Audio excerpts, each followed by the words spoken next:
the solution to this example, we could use a VLOOKUP.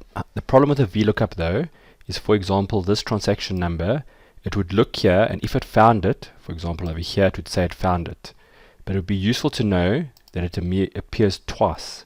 So in reconciling, not appearing and appearing more than once are just as important.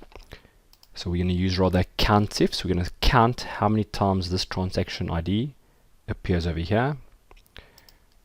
So we're going to create, and we're going to use the COUNTIFs function. We're going to go to the criteria first. We're going to say the criteria is this transaction ID with no dollar signs. And where must it compare to?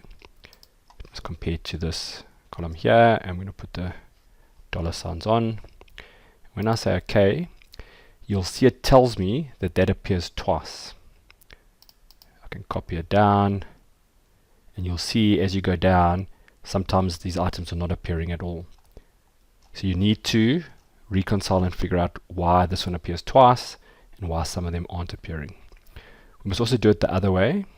So in this case, we now want to work out this transaction ID. Does it appear here? It's the same logic. We're going to do COUNTIFs. The criteria, we're asking it to look up that in this area here. Put the dollar signs on. It tells us it appears once. When I double click it, you'll see that there's certain items that are not in this list. So now you've quite quickly worked out which items are common to the lists and which items are appearing more than once. You can then quickly check what the problem is and hopefully complete your reconciliation.